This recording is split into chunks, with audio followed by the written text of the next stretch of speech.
Muri miliyari nyinshi zituye isi, ikiremwamuntu cyo mu buryo butandukanye, aba ari umuvandimwe wo muvukana mu nda cyangwa se inshuti yawe ya hafi, mutekereza bitandukanye ndetse mukanakora bitandukanye. Ibi byose bigenwa n'ubwonko, igice cy'umubiri gito gifite hafi ikiro kimwe n'inusu, nyamara gikora ibintu bitangaje cyane utapfa kwiyumvisha n'amatwi yawe cyangwa se n'amaso yawe. Ubwonko, iki ni igice kiri mu mutwe wacu kigenzura imikorere ndetse n'imigirire ya muntu. Mbere yo gutera intambwe, mbere yo kuvuga bigakunda, byose binyura mu bwonko. Ugasanga ugira amarangamutima menshi, undi ntayagira, ndetse tukanishima bitandukanye, ndetse binatewe n'ibintu bitandukanye. Ibi kandi bigenwa n'ubwoko bw'ubwonko bw'umuntu, dore ko hari abagira ubwonko bwihuse ndetse n'ubutinzi, ugasanga kwiga birabihutira cyangwa se ugasanga abandi birabatindira. Uyu munsi mureke tuganire ku bwoko bw'ubwonko bw'umuntu bitewe n'uwo ari we ndetse n'umubiri we. Iyi ni Kodaraba TV, njye mukomeje gutega amatwi, ndi Shema Yves, mbahaye ikaze.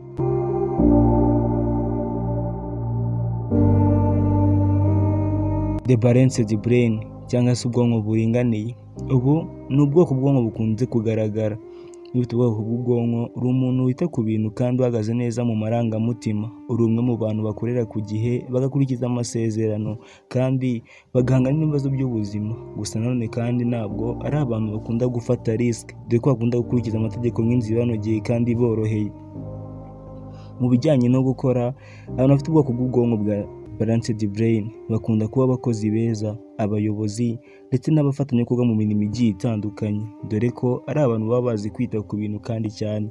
Aba kandi ni abantu kwiga bitagora kuko bakunda kuba bari focused kandi bafite gahunda, bagakunda ndetse kuba abahanga cyane ku mirimo, dore ko byose babikora babishyizeho umutima ndetse n'umwete. Ibi bigatuma aba bantu bakomeye cyane mu bigiye bitandukanye, dore ko ubwonko bwabo bubafasha kuba bakurikirana ndetse bakanabikora neza bakanabinoza nk'uko byategetswe n'abandi cyangwa se byagenwe.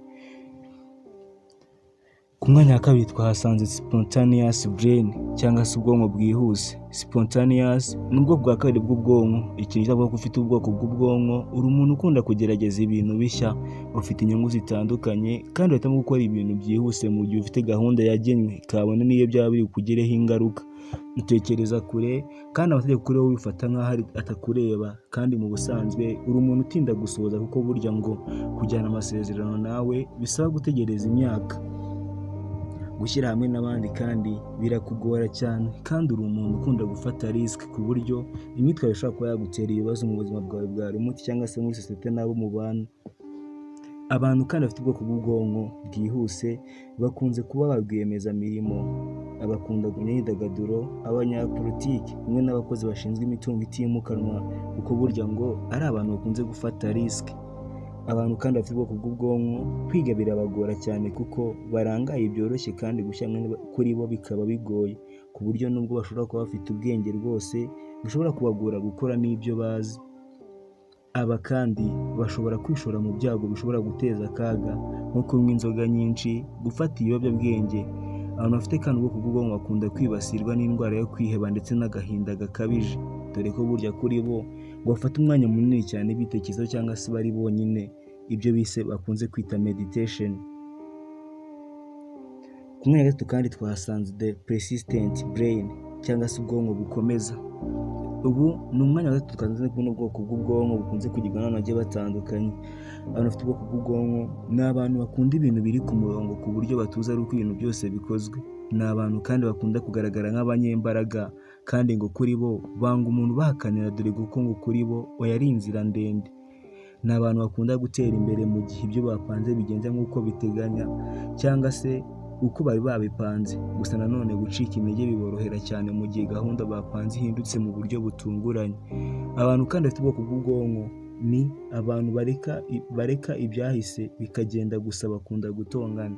Nk'aho usanga mwarakoze nk'ikintu, mwaragiranye ikibazo, akakireka kikarangira, nyamara akajya akunda kugutonganya, nyamara asa nk'uhishe kuri rwa ruhu rw'intama, dore ko bya bindi byose agenda agutonganya bisa nk'ubifatiyeho cyangwa se aribyo ahereyeho, nyamara asa nk'uwaberetse bikagenda.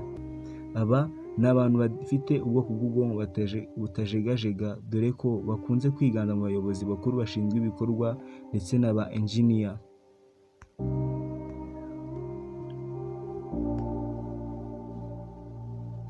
Aba kandi ni abantu bashobora gukora ibintu neza mu gihe bafite amahitamo ndetse bagakunda no kwizirika ku masomo kabone niyo yaba yabagoye, kandi burya ngo ku bana birabagora kuko ngo bakunda kunangira imitima ndetse kandi bakibuka intambara zose zabaye hagati na bagenzi babo, bityo aba ni abantu bakunda kubika inzika cyane, nk'aho usanga mwarajyanye nk'ikibazo mu myaka nk'itanu ishize nyamara akazakibuka mpaka ubuzima bwose. Bimwe mu biranga abantu bafite ubwoko bw'ubwonko ni uko bakunda gutsimbarara ku bitekerezo bibi, ibi bikunze kubaviramo ibibazo bifitanye isano no guhangayika ndetse no kwiheba. Ku mwanya wa kane twasanze the sensitive brain cyangwa se ubwonko bworoshye. Abantu bafite ubwoko bw'ubwonko bworoshye ni abantu bakunda kugira impuhwe inshuti zabo, imiryango yabo, bagenzi babo ndetse n'inyamaswa zifite ubwoya. Aba ni abantu bakunda umuziki, filime n'ubundi buryo bw'ubuhanzi, gusa nubwo bakunda filime babyanga urunuka kuko kuri bo kubyakira bibagora ndetse bikanabananira cyane. Ni abantu bakunda buri kimwe kugira ngo bamere neza kandi bakumva bashyigikiwe ndetse bagerageza guhorana ibitekerezo kandi byubaka. Muri make aba bantu ni ba bantu usanga mu buzima bwabo bwa buri munsi kubabwira ko bashoboye cyangwa se bafite ikindi bageraho bibashimisha cyane kuruta buri kimwe cyose babakorera mu buzima. Abantu kandi bafite ubwoko bw'ubwonko bworoshye bakunze kuba abavuzi, inzobere mu by'ubuzima ndetse bakanakunda kuba abanyabugeni. Aba bantu kandi kwiga bibasaba kwigira ahantu hatari urusaku cyangwa se bikabasaba kwambara ekuteri. Ni byiza ko niba ufite ubwoko bw'ubwonko washakisha ahantu ugira hatuje ndetse nawe ukiga utuje.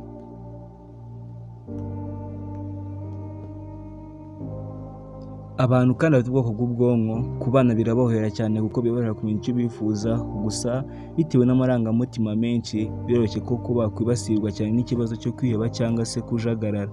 Bivuze ko aba ari abantu bazi kubana cyane mu mibanire y'abantu babishoboye cyane, dore ko kuri bo burya kubana n'umuntu wese bishoboka, yaba ashobotse cyangwa se adashobotse, kubana kuri we kuko bicisha bugufi usanga biborohera cyane.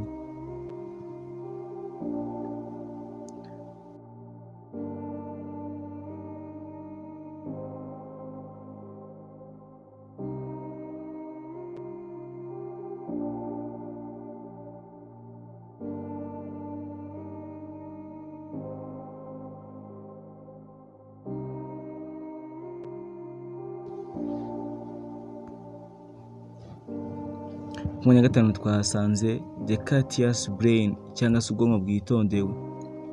Abantu bafite ubu bwonko bakunze kumva bahangayitse, ibi bikabatera kwitegura kare mu gihe icyo bitegura gukora. Aba kandi babona ibitekerezo byinshi ku buryo bibagora no kuruhuka, barangwa no gutekereza kenshi bibi ndetse bakanagira ubwoba bwo mu byo bari bafite, bityo bikabagora kwiyegereza indoto zabo. Aba ni abantu bafite ubwoko bw'ubwonko bukunda kuba buhangayitse cyane ndetse abantu bakunda kugira ibitekerezo by'isesengura. Aba kandi bakunze kuba abashakashatsi cyangwa se abacukumbuzi mu by'amasomo, dore ko kuri bo ngo bafata umwanya munini biga ndetse banasoma ibitabo. Aba ni abantu bakunda kwiga cyane ndetse bakanakunda kunguka ibintu bishyashya mu buzima bwabo, gusa nubwo bafata umwanya munini mu kwitegura ikizame, yewe bakanagenda ibirometero byinshi, ngo ntibatibuza kugira ubwoba mu gihe cyo kubazwa cyangwa se mu gihe cy'ibizami.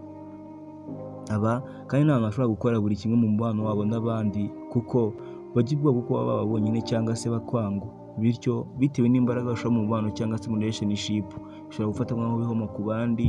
Aba kandi bakunze kwibasirwa n'indwara y'ibibazo byo guhangayika cyane mu gihe hagize ubaye umukire cyangwa se akabanga, dore ko kuri bo burya ngo inshuti cyangwa se umubano aribwo butunzi bagira bukomeye, dore ko bo badakunze kujya muri business akenshi na kenshi bitewe n'ubwoba bwo kwanga guhomba. Ubu tumaze kurebera hamwe ubwonko bugiye buranga umubiri wa muntu bitewe n'amarangamutima yawe cyangwa se ibyo ukunda cyangwa se uko umeze mu miterere yo kwiga cyangwa se mu mibanire n'abandi bantu. Uyu yari Ishema Yves kuri Kodaraba TV.